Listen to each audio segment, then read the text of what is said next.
ಪ್ರಭು ಯೇಸುವಿನಲ್ಲಿ ಅನುಗ್ರಹಿತರಾದ ಪ್ರಿಯರೇ, ದೇವರ ವಾಕ್ಯವನ್ನು ಪ್ರೀತಿಯಿಂದ ಕಾಣುವವರೇ, ನೀವೆಲ್ಲ ಈ ದಿನ ದೇವರ ವಾಕ್ಯ ಆಲಿಸುವುದು, ಪ್ರಾರ್ಥನೆಯಲ್ಲಿ ಒಂದಾಗಿರುವುದು ದೇವರಿಗೆ ಸಂತೋಷವಿರುವ ಕಾರ್ಯವಾಗಿದೆ. ನಿಮಗಾಗಿ ಪ್ರಾರ್ಥಿಸುತ್ತೇನೆ. ನಿರೀಕ್ಷೆಯಿಂದ, ಪ್ರಾರ್ಥನೆಯಿಂದ ನಾವು ಆಗಿರೋಣ. ಇಂದು ದೇವರ ಅನುಗ್ರಹ ಇರುವ ದಿನವಾಗಿರಲಿ. ದೇವರ ಅನುಗ್ರಹ ಇರುವ ನಿಮಿಷ, ಸಮಯವಾಗಿರಲಿ. ಇಂದಿನ ದೇವರ ವಾಕ್ಯ ಮಾರ್ಕನ ಶುಭ ಸಂದೇಶ 5ನೇ ಅಧ್ಯಾಯ 25ರಿಂದ 26ರವರೆಗೆ ವಾಕ್ಯವನ್ನು ಆಲಿಸೋಣ. 12 ವರ್ಷಗಳಿಂದಲೂ ರಕ್ತಸ್ರಾವ ರೋಗದಿಂದ ಬಳಲುತ್ತಿದ್ದ ಮಹಿಳೆಯೊಬ್ಬಳು ಆ ಗುಂಪಿನಲ್ಲಿ ಇದ್ದಳು. ಅನೇಕ ವೈದ್ಯರಿಂದ ಚಿಕಿತ್ಸೆ ಪಡೆದಿದ್ದರು, ಕೈಯಲ್ಲಿದ್ದ ಹಣವೆಲ್ಲವೂ ವ್ಯಯ ಮಾಡಿದ್ದರು. ಅವಳ ರೋಗ ಮಾತ್ರ ಉಲ್ಬಣ ಆಗುತ್ತಿತ್ತೇ ಹೊರತು ಸ್ವಲ್ಪವೂ ಗುಣಮುಖ ಆಗುತ್ತಿರಲಿಲ್ಲ.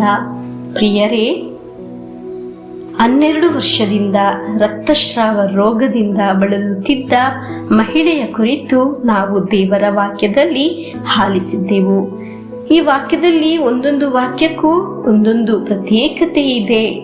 12 ವರ್ಷವಾಯಿತು. ಅನೇಕ ವೈದ್ಯರ ಹತ್ತಿರ ಹೋಗಿ ಔಷಧಿ ತೆಗೆದುಕೊಂಡಾಯಿತು. ಕೈಯಲ್ಲಿ ಇದ್ದುದು ಎಲ್ಲವೂ ನಷ್ಟವಾಯಿತು. ಆದರೆ ಏನು ಲಾಭವಿಲ್ಲ, ಪ್ರಯೋಜನವಿಲ್ಲ. ದಾರಿದ್ರ್ಯ ಬಿಟ್ಟು ಹೋಗುತ್ತಿಲ್ಲ. ಏನಾಗಿದೆ ಜೀವನ? ನಿಮ್ಮ ಒಂದೊಂದು ವಿಷಯದ ಸ್ಥಿತಿ ಏನಾಗಿದೆ ಪ್ರಿಯರೇ? ನೀವು ಯಾವುದಾದರೂ ಪರಿಸ್ಥಿತಿಯಲ್ಲಿ ತೀರಾ ಹದಗೆಟ್ಟು ಹೋಗಿದ್ದೀರಾ? ಪ್ರಿಯರೇ, ನೀವು ಇಂದು ಈ ವಾಕ್ಯವನ್ನು ವಿಶ್ವಾಸಿಸುವುದಾದರೆ, ಯೇಸುವಿನಲ್ಲಿ ವಿಶ್ವಾಸಿಸುವುದಾದರೆ ನಿನ್ನ ಸ್ಥಿತಿ ಕೆಡುವುದಿಲ್ಲ, ನಿನ್ನ ಅವಸ್ಥೆ ಬದಲಾಗುತ್ತದೆ. ನಮಗೆ ನಮ್ಮ ಹತ್ತಿರವೇ ಹೇಳೋಣ, ನನ್ನ ಸ್ಥಿತಿ ಬದಲಾಗುತ್ತದೆ, ನನ್ನ ಕಾರ್ಯಗಳು ಅನುಗ್ರಹವಾಗುತ್ತದೆ, ನನ್ನ ರೋಗ ಸೌಖ್ಯವಾಗುತ್ತದೆ, ನನ್ನ ಸಾಲದ ಬಾಧೆ ಅದರಿಂದ ನನಗೆ ಬಿಡುಗಡೆ ಲಭಿಸುತ್ತದೆ, ನನ್ನ ಕುಟುಂಬ ಜೀವನ ಅದು ನನಗೆ ಅನುಗ್ರಹವಾಗುತ್ತದೆ, ನನ್ನ ಮಕ್ಕಳು ನನಗೆ ಕೃಪೆಯಿಂದ ತುಂಬುತ್ತಾರೆ. ಆಮೆನ್. ಇದನ್ನು ನಾವು ನಮ್ಮ ಹತ್ತಿರವೇ ಹೇಳೋಣವೇ? ನನ್ನ ದೇವರಿಗೆ ಅಸಾಧ್ಯವಾದದ್ದು ಏನೂ ಇಲ್ಲ. ಈ ಮುಂಜಾನೆ ಈ ವಾಕ್ಯ ಆಲಿಸುವ ನಮಗೆ ವಿಶ್ವಾಸದಿಂದ ಹೇಳೋಣ, ನಮ್ಮ ದೇವರು ನಮ್ಮನ್ನು ಅನುಗ್ರಹಿಸುತ್ತಾರೆ. ಆಮೇನ್. ನಮ್ಮ ಮಕ್ಕಳಿಗಾಗಿ ಪ್ರಾರ್ಥಿಸೋಣ. ಅವರ ಒಳ್ಳೆಯ ಭವಿಷ್ಯಕ್ಕಾಗಿ, ಒಳ್ಳೆಯ ಮಕ್ಕಳಾಗಿ ಮಾರ್ಪಡಲು, ಧೈರ್ಯದ ಮಕ್ಕಳಾಗಿ ಯಾವುದೇ ದುಶ್ಚಿತಕ್ಕೆ ಒಳಗಾಗದಂತೆ ದೈವ ವಿಶ್ವಾಸದಲ್ಲಿ ಬೆಳೆಯಲು ಪ್ರಾರ್ಥಿಸೋಣ. ವಿಶೇಷವಾಗಿ ಸ್ನೇಹ ಮಾಡುವಾಗ, ಗೆಳೆತನ ಮಾಡುವಾಗ, ಯಾರ ಜೊತೆ ಗೆಳೆತನ ಮಾಡುತ್ತೇನೆಂಬ ಅರಿವು, ಇದರಿಂದ ನನ್ನ ಜೀವನಕ್ಕೆ ಏನಾಗುವುದು ಎಂಬ ಅರಿವು, ತಿಳುವಳಿಕೆ ನಮ್ಮ ಮಕ್ಕಳಿಗೆ ನೀಡಿರಿ.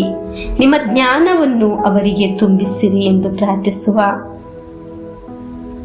ಮಕ್ಕಳನ್ನು ವಿಶೇಷವಾಗಿ ಈ ಸಂದರ್ಭದಲ್ಲಿ ಸಮರ್ಪಿಸೋಣ.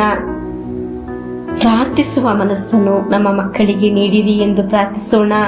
ಸಂಪೂರ್ಣ ಬಲಿ ಪೂಜೆಯಲ್ಲಿ ಭಾಗವಹಿಸುವ ಆಸಕ್ತಿಯನ್ನು ಅವರಿಗೆ ತುಂಬಿಸಿರಿ ಎಂದು ಪ್ರಾರ್ಥಿಸೋಣ. ಪ್ರಭು ಯೇಸುವಿನ ಆಶೀರ್ವಾದವನ್ನು ಸ್ವೀಕರಿಸೋಣ. ನಮ್ಮ ಪ್ರಭು ಯೇಸು ಕ್ರಿಸ್ತರ ವರಪ್ರಸಾದವು, ದೇವರ ಪ್ರೀತಿಯು, ಪವಿತ್ರಾತ್ಮರ ಅನ್ಯೋನ್ಯತೆಯು ನಮ್ಮೊಡನೆ ಇರಲಿ. ರೋಗಗಳಿಂದ, ಅಪಘಾತದಿಂದ, ದುರ್ಮರಣದಿಂದ, ಅಗಾಲಿದ ಮರಣದಿಂದ, ಅಸೂಯೆಯಿಂದ, ಮೋಸೆ ವಂದನೆಯಿಂದೆല്ലാം ದೇವರು ನಮ್ಮನ್ನು ಸಂರಕ್ಷಿಸಲಿ. ಹಾಲೆಲೂಯ. ಆಮೇನ್.